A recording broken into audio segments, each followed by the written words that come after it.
네, 안녕하세요. 오토카 매거진입니다. 오늘 시간 벤츠 2021년형 E클래스 페이스리프트에 관한 변화를 알아보겠습니다.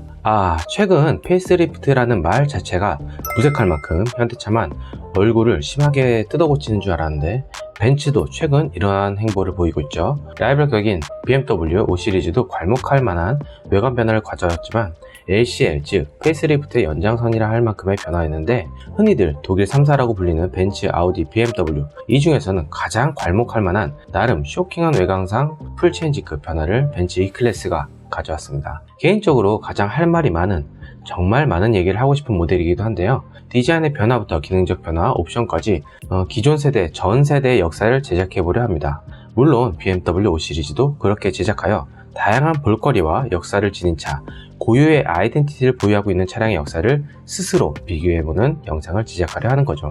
우선 이 시간은 바로 전세대인 W213 모델과 현재 페이스리프트 모델의 익스테리어 및 인테리어 그리고 기능적 변화에 대한 초점을 맞출게요. 처음 소개할 부분은 바로 가격이죠. E250 AV 흔히들 생각하는 그런 게 아닙니다. 죽고 싶나. 아방가르드를 줄여서 AV라고 하죠. 2020년형 6,360만원으로 시작하고요. 2021년형 6,450만원으로 약 90여만원의 차이가 납니다. 새로 생긴 트림이죠. E250 EX 즉 익스클루시브 6,890만원이고요. E220 포매틱 익스클루시브 2020년형 7,440만원이고요. 2021년형은 7,550만원으로 110만원 정도가 차이가 집니다. 새로 생긴 트림인 E220 포매틱 AMG 라인은 7,790만원이고요. E302 포매틱 익스클루시브는 2020년형 8,440만원, 2021년형 8,490만원으로 약 50여만원 밖에 차이가 안 지네요. 또 신규 트림인 E350 포매틱 AV 즉 아방그레드는 8,480만원부터 시작이고요. E350 포매틱 AMG 라인은 2020년형 8,840만원, 2021년형 8,880만원으로 40여만원의 차이가 집니다. E450 포매틱 EX 2020년형 1억 260만원이고요. 2021년형 1억 470만원으로 210만원의 차이가 지고요. 여기서부터는 차이의 폭이 조금 넓어집니다. E53 포매틱 AMG 2020년형 1억 1660만원이고요. 2021년형은 1억 1940만원으로 280만원의 차이를 보이고요. 마지막으로 E63 포매틱 AMG는 2020년형 1억 5660만원, 2021년형 1억 5900만원으로 240만원의 차이를 보입니다. 실제로 현재 2020년형 페리전 모델의 쿠페 및 기존 모델의 계약 취소권에 관한 프로모션을 진행하고 있기에 가격 차이는 더 벌어질 수 있다는 점 참조 바랍니다. 외관상 가장 큰 변화는 당연히 헤드라이트 부분과 뒷부분의 미등 부분이죠. 헤드라이트, 개인적으로는 너무나 안타까운 고유의 아이덴티티 자체가 사라져가는 것 같아서 아쉬울 뿐인데요. 왜 이런 말을 하느냐. 7세대 E클래스 모델인 W210, 즉 1995년부터 2002에서 2003년까지 생산됐던 모델부터 시작한 분리형 원형 포헤드 램프가 9세대인 W212 모델 2009년에서 2015년까지 생산된 모델입니다. 여기서는 사각에 분리된 램프로 변경되었고요. 페리전, 즉 W213 모델에서는 다시 하나의 큰 램프로 합쳐졌지만은 그 안에서 LED 선으로 명확하게 분리를 하여 E클래스만에 이어져온 특유의 아이덴티티를 유지해왔죠. 그런데 말입니다. 새로 밀고 있는 기역자 형태의 단순화된 데일라이트와 물론 익스클루시브 모델부터 보이는 레이저 라이트로 미세하게 나눈 선이 있지만요. 오히려 태보된 것 같은 한 줄의 기역자 데일라이트가 더 눈에 띄는 건 무엇 때문일까요? 저 펜으로 콕 하고 찍어놓은 듯한 라이트로 구별하기엔 E클래스가 갖고 있는 역사성과 고유의 트렌드로 자리 잡았던 확실하게 분리된 4개의 램프 모양, 그것이 선이던 면이던 무엇이든 간에 페이스리프트 전처럼 좀 더 눈에 띄게 하면 어땠을까 하는 바람은 필자만의 욕심일까요? Hey, don't even worry about it. 물론 기본만 팔아도 정말 큰 이익이 되기에 벤츠뿐만 아니라 모든 세계의 제조사가 중국이란 나라의 디자인 트렌드 및 선호하는 부분들을 고려하며 실내 디자인이나 무드등까지 어느 정도 데이터를 깔고 가는 것이 있죠. 보통 무드등이라고 하면 웬만하면 큰 화려함보다는 은은하고 포인트적인 느낌의 요소를 가져가는 데 비하여 벤츠 E클래스 무드등을 본다면 풋등까지 그 화려함 자체적 요소가 큽니다. 물론 그로 인하여 국내 판매량에서도 한때 영원히 1위일 것 같았던 5 시리즈를 제치고 1위를 할 정도였죠. 아방가르드 모델에서는 이게 C클래스인지 E클래스인지 분간하기 힘들 만큼 기본형 헤드램프에서는 많은 아쉬움을 나타내는 부분이 있었죠. 옵션질에 대해서는 어쩔 수가 없는 부분이지만 고유성에서만큼은 그대로 가져가면서 옵션질하면 좋았을 텐데 말이죠. 램프의 상세 디자인 및 기능부터 살펴보죠. 전 모델의 멀티빔 헤드라이트의 디자인 부분에서의 크기와 화려함에 비하면 더 작아지고 심플하게 바뀐 부분이 없지 않아 있는데요. 기존 모델처럼 웰컴 애니메이션 및 지능형 하이빔 어시스트 기능이 그대로 들어가 있는 모습입니다. 전체적 실루엣은 페리전 모델과 거의 같습니다. 금형을 건들지 않는 상태에서 사이드 실루엣까지 같을 만큼 금형의 변화는 없다는 얘기죠. 그릴의 변화는 풀체인지 S클래스처럼 익스클루시브 모델은 패밀리룩으로 갖춘 모습이 역력하고요. AMG 모델에서는 본넷에 선이 추가되면서 그릴의 사다리꼴 모양으로 약간 얼핏 보면 입꼬리도 삐죽하고 못나 보이게 내린 모습 같지만 볼수록 좀 더 공격적이고 더 역동적인 그릴의 모습같이 AMG라는 것을 확실하게 티를 내주어서 페이스리프트 전처럼 AMG와의 차이가 크게 안 나는 것보다는 더 낫다고 봅니다. 모르겠다. 후면에서는 더 큰 변화가 보이는데요. 페리전 모델은 여백의 미가 보이면서 리어 부분을 가로질러가는 크롬을 기준으로 각 사이드에 세로형 램프를 배치하였고요. S클래스와 구별되게 두 줄의 램프를 선보였었죠. 전체적으로 균형감이 매우 있어 보였고 8세대 W211 모델에서 보여준 그 세로형 리어 램프를 보는 것 같아 반가웠기도 한 부분이었습니다. 그러나 페이스리프트 모델에서는 다시 가로 배치로 돌아선 모습이었고요. 이는 국내 소비자들에게 큰 반항심을 일으키고 더 난내만해하는 언쟁거리를 제공해준 모습이었죠. 즉 잘못 보면은 YF 소나타나 약간 멀리서 보면 구형 K9의 모습이 보이기도 하는데요. 벤츠로서는 자존심이 상한다는 말 등등 여러가지 말이 나오고 있죠. 이는 벤츠를 제외한 나머지 독일을 대표하는 브랜드인 BMW와 아우디의 디자인적 행보와도 연관이 있습니다. 우선 신형 아우디 A6와 A8 가로형 트렁크 라인에서 긴 크롬 라인이 들어가고요. 그 위아래로 다시 가로 배치의 리어 램프가 자리 잡고 있고 BMW의 5 시리즈는 늘 그렇듯이 니은자 모양의 가로형 리어 램프가 있지만은 C 시리즈는 아우디와 마찬가지로 긴 크롬 라인을 기준으로 가로형 램프가 길게 자리 잡고 있죠. 마찬가지 맥락입니다. 기존 페리전 모델에서 좀 더 유려한 모습과 부드러운 모습의 리어 램프가 자리 잡아서 여성들에게도 크게 어필을 아니한 부분도 있지만요. 기초적으로 남성적인 모습이나 신흥부호를 잡고 있는 어느 정도 보수적인 환경에 자란 40대 50대 세대들의 어필을 더 할 수밖에 없는 모습을 선택할 수밖에 없는 부분도 있는 거죠. 더 차분히 가라앉은 모습과 낮아 보이는 중심성, 금형을 손대지 않고 디자인적 변화로 큰 변화를 주려면 세로에서 가로로 눈에 띄게 변화하는 것이 옳다고 보여집니다. 물론 처음 해봤을 때는 시력이 안 좋은 사람이 본다면 말리부의 리어램프라고 생각할 수도 있겠네요. 다음 휠 부분이죠.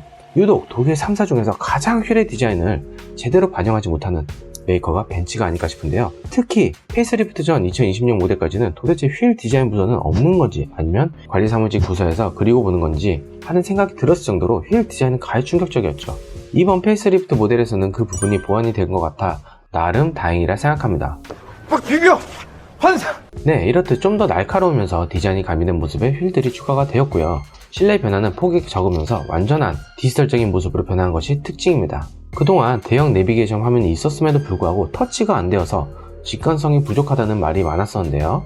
이번 페이스리프트 모델에서는 우선 기존 먼저 출시된 GLE 클래스와 CLA 클래스에 적용된 와이드 콕핏 디스플레이로 12.3인치 풀 디지털 클러스터와 10.3인치의 센터 패시 모니터, 그리고 MBUX 형식의 터치 스크린 기능까지 지원된 스크린이 탑재가 되었고요. AMG 2350 모델 이상부터는요, 증강현실 내비게이션이 탑재될 것이라 합니다. 특히 스티어링 휠은 손이 핸들에 위치하는지 감지할 수 있는 정정식 차세대 스티어링 휠 기능을 적용하여 반자율주행 시 안정성을 더 높였고요. 핸들의 모양에서도 기존 모델보다 더 날카로우면서 미래지향적인 디자인으로 변경이 되었고요. 특히 AMG에서는 부드럽게 깎인 D컷 핸들과 일반 모델과는 다른 3스포크의 디자인으로 더욱 멋스러움을 자아내죠. 이런 것을 보면 프리미엄이라고 칭하지만 럭셔리 정도로만 올라올 수밖에 없는 제네시스의 이런 부분들이 이해도 되는 부분이네요. 전통과 철학 및 헤리테이지, 즉 역사성 등 지향하고자 하는 방향성이 없고 각각의 장점만 갖고 와서 다 본인들 메이커에 흡수해서 반영해보고 프리미엄처럼 포장해서 성급하게 팔기엔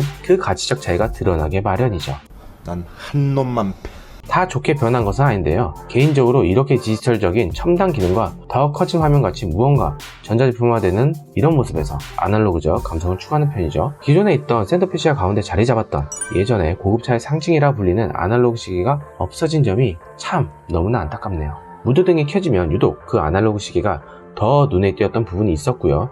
그런 디지털 감성에서 홀로 자리 잡은 모습이 더욱 멋들어진 모습으로 느껴졌는데 말이죠. 그런데도 불구하고 이번 모델에서는 사라졌습니다. BMW 5 시리즈와 아우디 A6에서 느끼지 못한 더 고급스러움을 느끼게 하는 포인트적 요소가 사라진 것 같아서 아쉬움이 남는 부분이죠. 테슬라 모델 3가 보여주듯이 모니터만 달랑있고 여기서 모든 것을 조정하는 최첨단 차야 하는 부분보다는 기존의 금형 및 디자인적 요소에서 이런 첨단 디지털적 요소가 반영되는 이 디자인이야말로 중간 세대 역할을 하는 저로서는 딱 좋아하는 인테리어 디자인인데요. 특히 그런 부분에서 차별화되는 점이 있다면 그게 원가가 좀 더 차지하고 아무리 몇 시인지 그 시계를 쳐다보지 않는다고 하더라도 라이벌 모델들과 차이점이 분명하다면요, 그것은 남겨둬야지 더 큰 상징성이 있다고 보입니다. 또한 커맨드 조작 터치패드가 기존 모델과 달라진 변화를 느끼게 하고요, 기능적으로도 달라졌습니다.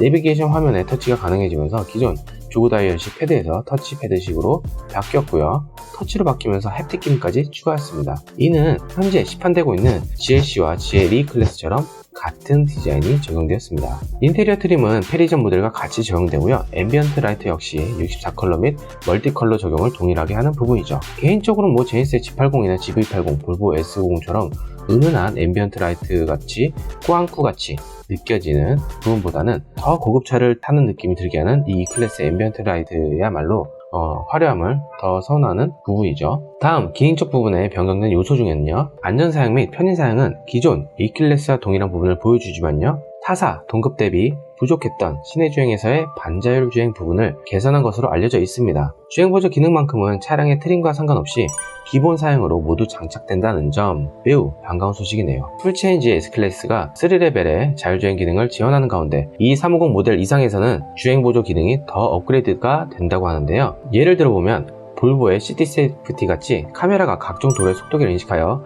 자동으로 속도를 줄여준다거나 보다 정확한 위치 및 추가된 센서를 통하여 신형 S클래스의 반자율주행 같은 감성을 느끼게 해준다는군요. 헤드업 디스플레이는 E250의 익스클루시브부터 장착된다는 점, 그리고 조절될 수 있는 HUD 창의 크기와 보여지는 정보 조절도 가능한 것으로 알려졌습니다. 더 다양한 정보도 추가가 가능하고요. 기존 모델과 다른 점이라고 할 수는 없지만 부메스터 서라운드 시스템은 2300 포매틱 익스클루시브 이상부터 기본 사양으로 들어가게 되고요, 13개의 스피커와 9채널의 DSP 앰프를 통하여 590W 출력을 냅니다. 다른 부분의 편의 기능은 티저가 아닌 정식으로 출시된 이후에 모델에 관하여 상세하게 다시 한번 설명을 할게요. 이번 BMW The 5 페이스리프트한 5 시리즈가 먼저 선보이고 프로모션 할인 금액까지 구체화하면서 나온 가운데 더 늦게 나오는 E클래스는 과연 어떠한 프로모션이나 정책을 들고 나올지 궁금해지는 부분인데요. 한간에 따르면 아직까지 공식화된 프로모션 금액 자체가 없고요, 어쩌면 BMW와 다른 행보 및 프리미엄 라인에서도 굳건한 프리미엄 이미지를 굳히기 위해서 비공식적 딜러 할인이나 해당 지점에서의 자체적 행사밖에 없을 거란 소식도 들리는 부분입니다.